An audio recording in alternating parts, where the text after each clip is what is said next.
Okay, नमस्ते सम्पूर्णमा। आज चाहिँ हामी भ्रष्टाचार निवारण ऐन 2049 को चाहिँ परिच्छेद 2 को बाँकी रहेको दफाको बारेमा हामी चर्चा गर्न गइरहेका छौँ। गत भिडियोमा हामीले परिच्छेद 2 भ्रष्टाचारको कसुर र सजाय सम्बन्धी व्यवस्थाको दफा 8 सम्म चर्चा गरिसकेका थियौँ। आज चाहिँ दफा 9 बाट चाहिँ हामी चर्चा गर्न गइरहेका छौँ। ओके, दफा 9 मा रहेको छ गलत लिखत तयार गर्ने राष्ट्रिय सेवकलाई सजाय भनेको छ हैन। यसमा चाहिँ के छ भन्दाखेरि कुनै पनि लिखत तयार गर्ने कर्तव्य भएको कुनै राष्ट्रिय सेवकले चाहिँ नेपाल सरकार वा सरकारी निकाय वा सार्वजनिक संस्था वा कुनै पनि व्यक्तिलाई हानि पुर्याउने बदनियतले आफ्नो कुनै लिखत तयार गरेमा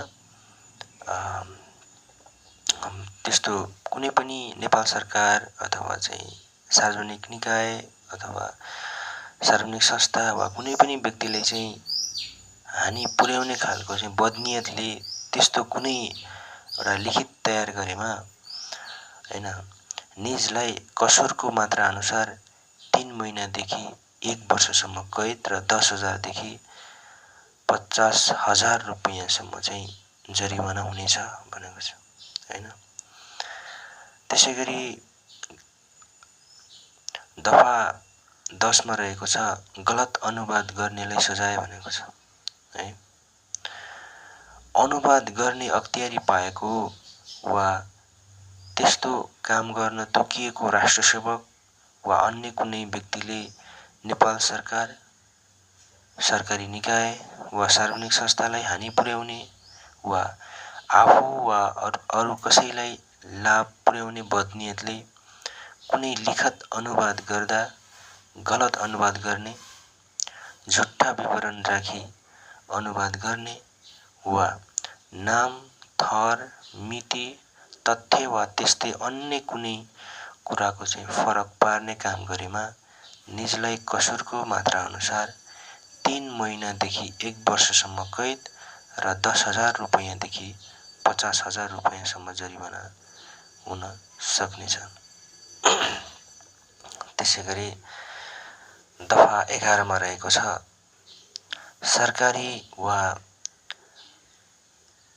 सरकारी कागजात सच्याउनेलाई चाहिँ सजाय भनेको छ है। सरकारी कागजात सच्याउनेलाई चाहिँ कस्तो सजायहरू हुन्छ भन्ने बारेमा चर्चा गरौँ। सरकारी निकाय वा सार्वजनिक संस्थाको कागजातमा चाहिँ अनाधिकार वा गैरकानुनी तरिकाले सच्याउने, किरमिट गर्ने, थपघट गर्ने वा हेरफेर गर्ने राष्ट्रिय सेवक वा अन्य व्यक्तिलाई कसुरको मात्रा अनुसार 3 महिनादेखि 2 वर्षसम्म कैद र 50,000 रुपैयाँसम्म चाहिँ जरिवाना हुन सक्नेछ है। त्यसैगरी दफा 12 मा रहेको छ सरकारी वा सार्वजनिक संस्थाको कागजात नोक्सानी गर्नेलाई सजाय भनेको छ। कुनै राष्ट्रिय सेवकले सरकारी वा सार्वजनिक संस्थाको कागजात लुकाएमा वा कुनै तरिकाले चाहिँ नोक्सानी पुर्याएमा वा नष्ट गरेमा निजलाई कसुरको मात्रा अनुसार 6 महिनादेखि 1 वर्षसम्म कैद र 10,000 रुपैयाँदेखि 50,000 रुपैयाँसम्म चाहिँ जरिवाना हुनेछ भनेको छ। त्यसरी लुकाएको, नोक्सान पुर्याएको वा नष्ट गरेको चाहिँ कारणबाट कुनै किसिमको हानि नोक्सानी भएको रहेछ भने सो समेत असुल उपर गरिनेछ भन्यो है। त्यसैगरी दफा 13 मा चाहिँ प्रश्नपत्रको गोपनीयता भङ्ग गर्ने वा परीक्षाको परिणाम चाहिँ फेरबदल गर्नेलाई सजाय भनेको छ। के कस्तो सजाय हुन्छ हेरौँ। सरकारी निकाय वा सार्वजनिक संस्थाबाट सञ्चालन गरिने परीक्षाको प्रश्नपत्र निर्धारित समयभन्दा अगावै अनधिकृत रूपमा प्राप्त भयो अथवा अधिकार प्राप्त अधिकारीले विशेष परिस्थिति परेको कारण जनै खोलेमा वा खोल्न लगाएमा बाहेक कुनै राष्ट्रसेवकले आफू वा अरू कुनै व्यक्तिलाई गैरकानुनी लाभ पुर्याउने बदनियतले कुनै पनि प्रकारले त्यस्तो प्रश्नपत्रको गोपनीयता भङ्ग गरेमा वा गर्न लगाएमा वा परीक्षाको परिणाममा फेरबदल गरेमा वा गर्न लगाएमा त्यस्तो राष्ट्रसेवकलाई 3 महिनादेखि 1 वर्षसम्म कैद र 50,000 रुपैयाँदेखि 10,000 रुपैयाँसम्म जरिवाना हुनेछ है। त्यसैगरी दफा 14 मा रहेको छ गैरकानुनी व्यापार व्यवसाय गर्ने राष्ट्रसेवकलाई सजाय भनेको छ है। प्रचलित कानुन बमोजिम गर्न नपाइने कुनै पनि एउटा प्रचलित कानुन बमोजिम गर्न नपाउनेमा कुनै राष्ट्रसेवकले आफ्नो वा अरूको नामबाट वा साझेदारीमा व्यापार गरेमा वा लिलाम बदावत वा ठेक्का पट्टामा भाग लिएमा वा कुनै फर्म वा कम्पनी वा सरकारी संस्थाको हिस्सेदार भएमा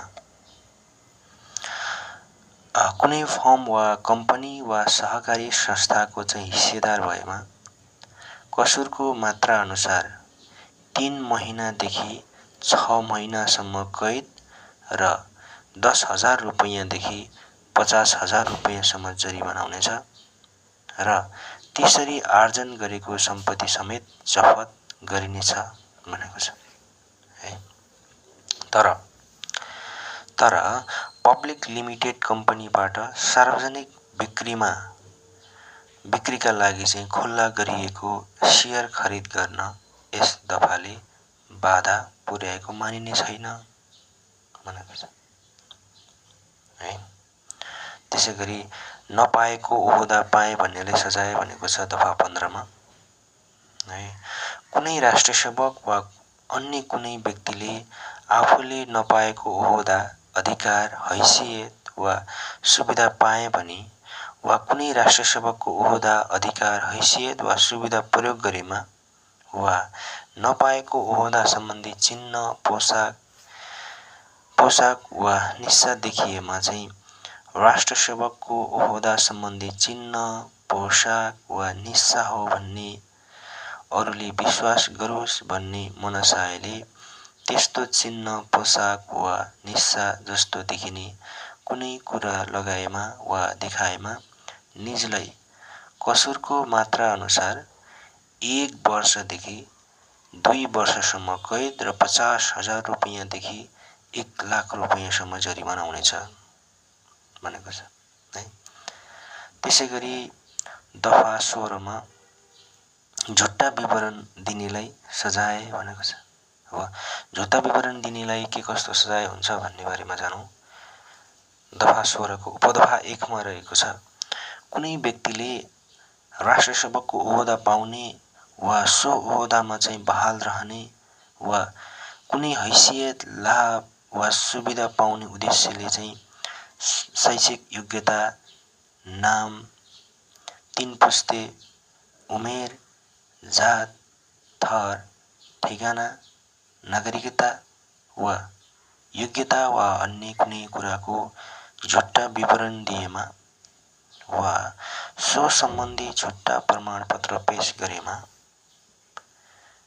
निजलाई कसुरको मात्रा अनुसार 6 महिनादेखि 1 वर्षसम्म कैद र 10,000 रुपैयाँदेखि 20,000 रुपैयाँसम्म जरिवाना गरिनेछ भनेको छ है। त्यसैगरी उपदफा 2 मा यो ऐन वा प्रचलित कानुन बमोजिम सम्पत्ति विवरण दिनुपर्ने कर्तव्य भएको राष्ट्रिय सेवकले आफ्नो नाममा वा अंशमा हक लाग्ने वा एकास गोलको परिवारको नाममा रहेको वास्तविक सम्पत्तिभन्दा बढी वा भइरहेको चाहिँ सम्पत्ति लुकाई छिपाई झुट्टा विवरण दिएमा निजलाई 1 महिनादेखि 3 महिनासम्म कैद र 10,000 रुपैयाँदेखि 10,000 रुपैयाँसम्म चाहिँ जरिवाना हुनेछ। यसरी लुकाई छुपाई राखिएको सम्पत्ति समेत जफत हुनेछ भनेको छ है।